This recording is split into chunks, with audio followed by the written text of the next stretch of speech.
नमस्कार, मी आकाश जाधव. आज आपण इंडियन बँकेची एक नवीन आणि थोडीशी वेगळी ॲडव्हर्टिजमेंट आलेली आहे त्याच्याबद्दलची माहिती पाहणार आहोत. त्याच्याबद्दलचा एक हिंदी व्हिडिओ पहिल्यापासून सुहास सरांनी टाकला होता, पण विद्यार्थ्यांचं म्हणणं होतं की मराठीतून सुद्धा तो व्हिडिओ पाहिजे. तर त्यामुळं मला असं वाटलं की मराठीतून ह्या एका आगळ्या वेगळ्या ॲडव्हर्टिजमेंटची माहिती जी तुमच्यापर्यंत द्यावी.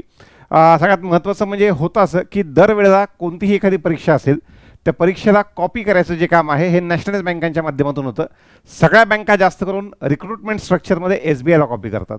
आधी SBIने जे काही चेंजेस केलेले आहेत ते चेंजेस त्यानंतर लगेच नॅशनलाइज बँका करतात. आणि SBIनं मागच्या 4-5 वर्षापासून जी CBOचा कॉन्सेप्ट आणला होता, जो की अनुभव असलेल्या विद्यार्थ्यांसाठी होता. पण आता अनुभवाची आवश्यकता नसताना एक खूप चांगली ॲडव्हर्टिजमेंट इंडियन बँकेने ट्राय केलेली, जी बँकेसाठी तर चांगली आहेच आहे, पण सगळ्यात महत्त्वाचं म्हणजे विद्यार्थ्यांसाठी सुद्धा चांगली आहे.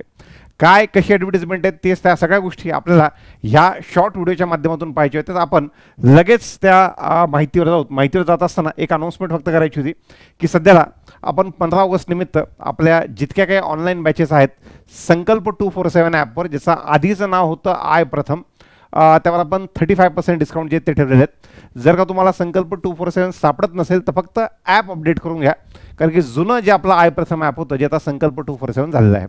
तुम्हाला IND35 कोड वापरायचा आहे. 15 तारखेपासून ते 19 तारखेपर्यंत आपल्या जितक्या काही बँकिंग प्राईमची बॅच आहे, माझी क्वांटची बॅच आहे, रिजनिंग इंग्लिशच्या बॅचेस आहेत, GAच्या बॅचेस आहेत, कम्प्युटरची आहेत, मराठीच्या आहेत, महावितरणच्या बॅचेस आहेत, ह्या सगळ्या बॅचेससाठी आपण हा IND35 कोड जो आहे तो 15 तारखेपासून ते 19 तारखेपर्यंत वापरू शकतात.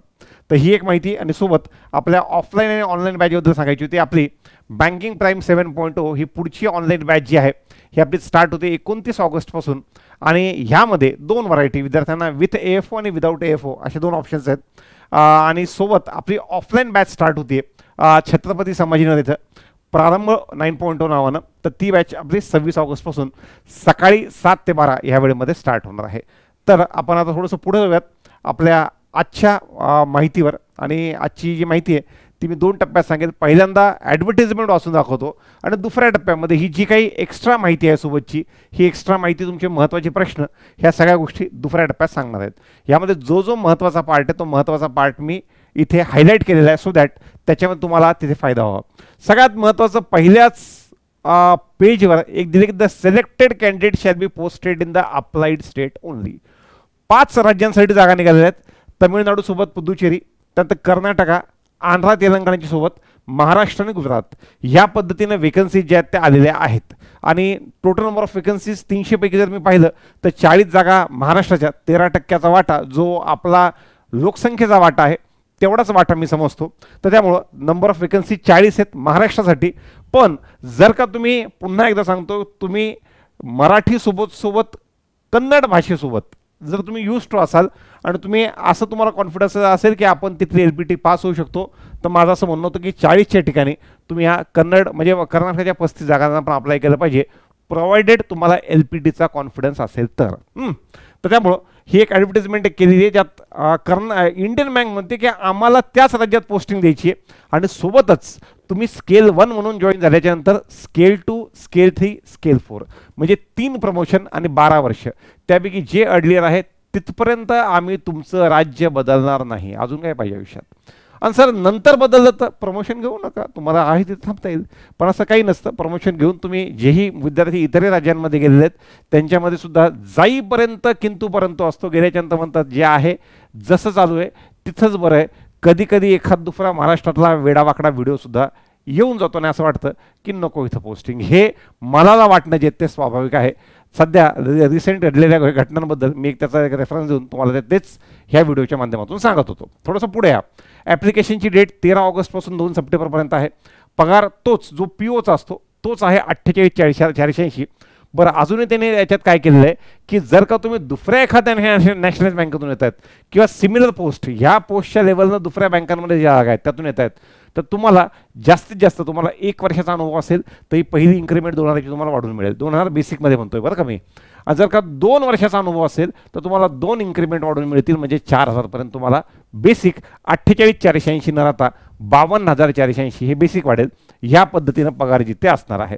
बाकी सगळ्या बँकांच्या फॅसिलिटी ज्या एखाद्या POला या पद्धतीने असतात त्याच पद्धतीने. असं समजा की महाराष्ट्रातच परमनंट राहणारा पीओ आहे. तुम्हाला काय सांगतो ॲडव्हर्टिजमेंट, महाराष्ट्रात राहून प्रमोशन घेऊन साधारणतः इंडियन बँकेच्या बऱ्यापैकी ब्रांचेस ह्या शहरात आहेत, तर शहरी भागात राहून साधारणतः प्रमोशन, ह्या सगळ्या पॉझिटिव्ह गोष्टी तुम्हाला ह्या ॲडव्हर्टिजमेंटमध्ये पाहायला मिळतील. तर त्यांनी ते सांगितलं की ही ॲडव्हर्टिजमेंट लाईक एखाद्या CBOची आहे. त्यानंतर ह्याच्यामध्ये एक चांगली म्हणण्यापेक्षा वेगळी गोष्ट काय की एक्झाम झाली की इंटरव्ह्यू नाही आहे, एक्झाम आणि इंटरव्ह्यूच्या मध्ये LPT. कारण त्यांचं म्हणणं आहे की आम्हाला त्या त्या राज्यातले मुलं जे ते पाहिजे. तर कॅन्डिडेट शुड बी प्रोफिशियंट म्हणजे reading, writing, speaking in the desired local language. Sir या लोकल लँग्वेजमध्ये काय विचारतात हो, तर लोकल लँग्वेजमध्ये आता सध्याला काही मुलांनी ज्यांनी गुजरातमधून अप्लाय केलं होतं त्यांना विचारा लोकल लँग्वेज टेस्ट कशी होतोय, किंवा कर्नाटकातून केलं होतं त्यांना विचारा. हे मुलं तुम्हाला ताजेत ह्याच पद्धतीची लोकल लँग्वेज टेस्ट तुमची होईल. त्यामुळे पहिल्यांदा परीक्षेतून पास झालं की अनरिझर्व्ड कॅटेगरीला एका जागेसाठी 3 मुलं, रिझर्व्ड कॅटेगरीला एका जागेसाठी 5 मुलं, यांची एक LPT होईल.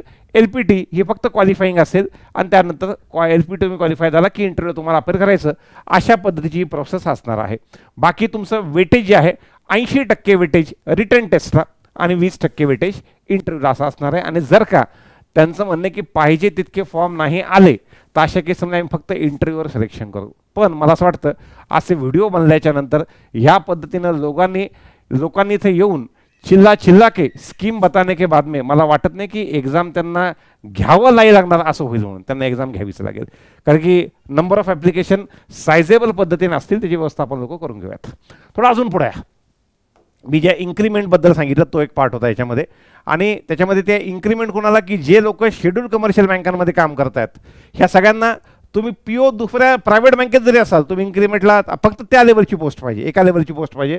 तुम्ही फॉर एक्झाम्पल असिस्टंट मॅनेजर तुम्हाला ते इन्क्रीमेंटला एलिजिबल आहात. म्हणजे ह्यांचं म्हणणं काय की एखादं तुम्ही दुसऱ्या बँकेतून काम करून इथे येतात तर तुम्हाला वाढीव पगार ह्या फ्रेशरपेक्षा देण्यात येईल. अजून काय पाहिजे आयुष्यामध्ये, तर ह्या पद्धतीनं आहे. एकदा व्यवस्थित वाचून घ्या, जे लोक वर्किंग असतील त्यांना कळेल. आणि फ्रेशरसाठीची एक्झाम आहे, त्यांनी फक्त नाव दिलेले लोकल बँक ऑफिसर LBO. मला पहिल्यांदा काय वाटलं काय मराठीच काय आहे काय त्यामध्ये, पण असं काही नाही आहे. 20 ते 30 वर्ष एनी ग्रॅज्युएट पाहिजे, ग्रॅज्युएशनमध्ये पर्सेंटेज येत नाही आहे.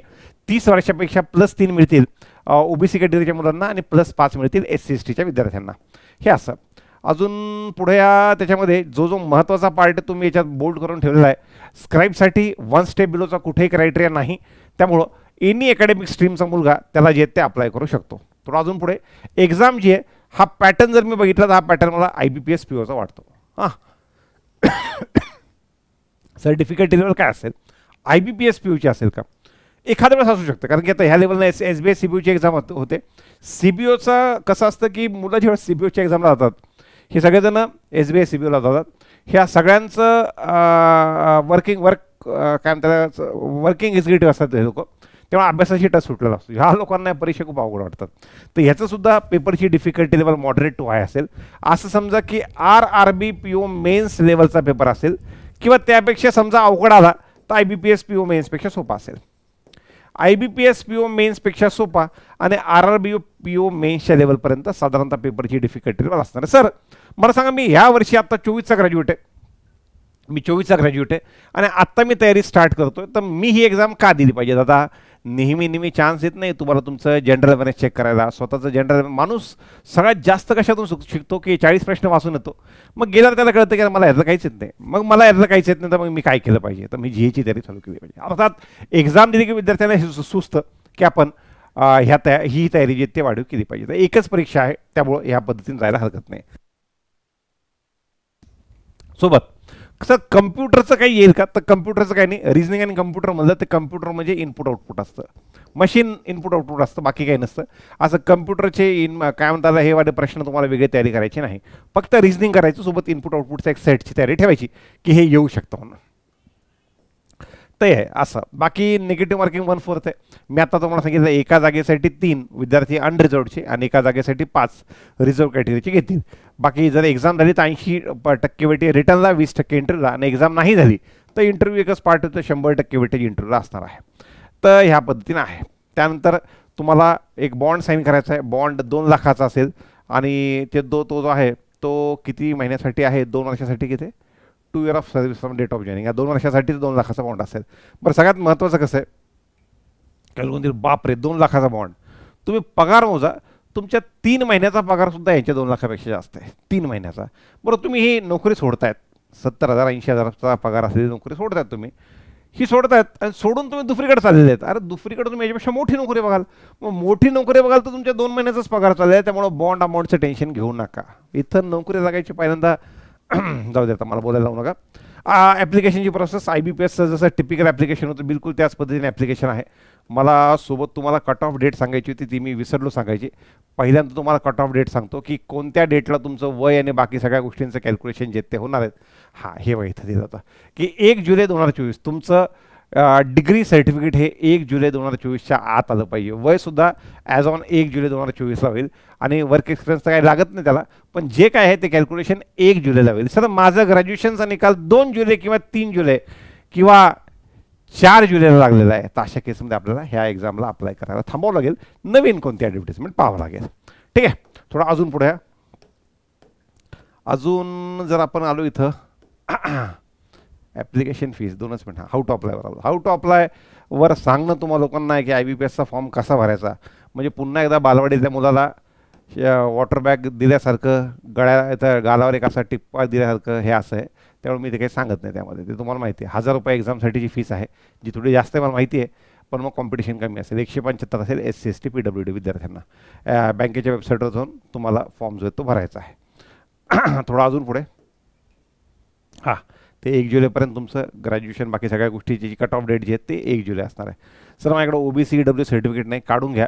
आणि त्याचा फायनान्शियलचं असेल तर चालतं, पण तरी पण आधी काढलेलं कधी पण चांगलं. एक्झामचे सेंटर्स बघा, महाराष्ट्रामध्ये संभाजीनगर, मुंबई, ठाणे, मुंबई मेट्रोपॉलिटन रिजन, नागपूर, पुणे. तसं पाहिलं गेलं तर संभाजीनगर 1, मुंबई 2, मुंबई सोबत ठाणे MMR पकडतो, नागपूर 3 आणि पुणे 4. किती सेंटर आहेत?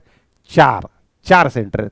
बरं, तेच आपण तुम्ही बघा, ही बँक आहे तामिळनाडूची हां, तामिळनाडूसाठी एक्झाम सेंटर बघा, तर तामिळनाडूसाठी एक्झाम सेंटर दिलेत फक्त 3, फक्त 1 2 3. चेन्नई, मदुराई आणि तिरुनेलवेली आणि अलाहाबाद, लखनौ, मिरत, कानपूर, नोएडा असे 5 सेंटर आहेत उत्तर प्रदेशसाठी.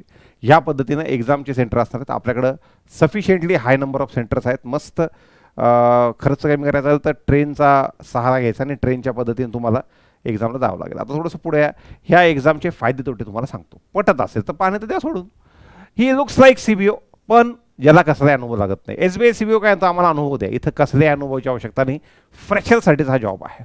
त्यानंतर शेड्युल्ड कमर्शियल बँक, यातला जो एक्सपिरियन्स आहे तुम्हाला उद्याचं वाटलं की नको बाबा इंडियन बँक नको, दुसऱ्या बँकेत जायचं आहे, तर अशा वेळेला हा अनुभव बाकी सगळ्या एक्झामला चालतो. बाकी तुम्ही SBI CBOला अनुभव चालतो. तुम्ही ग्रामीण बँकेत स्किल टू व्हायचं असेल, स्किल ठेवायचं असेल, तुम्हाला हा अनुभव चालतो. कुठेही तुम्हाला जायचं असेल तर हा अनुभव चालतो. बँक ऑफ महाराष्ट्रात स्किल टू स्किल थ्री जागा नसतात, सगळीकडे ह्यातला अनुभव जो आहे तो चालतो. थोडा अजून पुढे 12 वर्षे एका ठिकाणी थांबून आपल्याला मी महाराष्ट्राचा, महाराष्ट्र माझा हे ॲडव्हान्टेज घेता येतं. सर मला 12 वर्षे नाही, मला इथेच नोकरी करायची आणि इथंच असेल तरीसुद्धा त्याच्यानंतर तुम्ही जर प्रमोशन नाही घेतलं स्किल फोर नंतर, त्याच्यानंतर पण तुम्ही इथं थांबू शकता. असं काही नाही.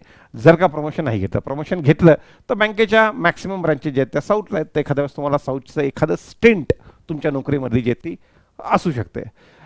कंपॅरेटिव्ह कॉम्पिटिशन मास्तर या एक्झामच्या पाठीमागं का लागलेला आहे, तर पुन्हा एकदा 1000 रुपये एक्झाम फीस असल्यामुळं पण मुलं कमी येतील. नंबर 1. दुसरं म्हणजे एक्झामसाठी सेंटर जे आहेत ते कमी आहेत, तर सेंटर कमी असल्यामुळे खूप लोकांना जीवावर येतं जाणं. त्यामुळे जी आपली नेहमीची IBPSची कॉम्पिटिशन असते, एकाच 150 किंवा एकाच 200, या ठिकाणी कॉम्पिटिशन माझा अंदाज आहे एकाच 100च्या खाली येईल, 1:100च्या खाली येऊ शकतं किंवा अराउंड 1:100पर्यंत येऊ शकतो. 40 जागा आहेत. आय डोंट थिंक की अराउंड 5-1 हजाराच्या वरती ॲप्लिकेशन येतील. जर का तुम्ही मी बोललेली गोष्ट थोडीशी सिरियसली घेतली तर एखाद्या 5-1 हजाराच्या वरती येऊ शकतं, पण 10-1 हजाराच्या वरती ॲप्लिकेशन निश्चित नाहीत. तर 5-1 हजाराच्या आताच ॲप्लिकेशन मला असं वाटतात. पुढे जे लोक दुसऱ्या नॅशनल बँकांमध्ये काम करत आहेत, हमखास ते कोणी व्हिडिओ पाहत असतील, जर का तुम्ही दुसऱ्या नॅशनल बँकात काम करतायत, तुम्ही कॅनरा बँकेची पोस्टिंग मागच्या 2-3 वर्षापासून एकदम बांगलादेशच्या बॉर्डरला देत आहेत. आतापर्यंत प्रॉब्लेम नव्हता, आता खूप लोकांना तिथल्या पोस्टिंगचा प्रॉब्लेम वाटायला लागला आहे, लुकिंग ॲट बांगलादेशमध्ये क्रायसिस. तर मुलींना सुद्धा जे पोस्टिंग आहेत ते महाराष्ट्राच्या बाजूच्या स्टेटमध्ये काही बँकांनी कॅनरा बँकांसारख्या दिलेल्या आहेत, त्याला आपण मान्य करावं लागेल.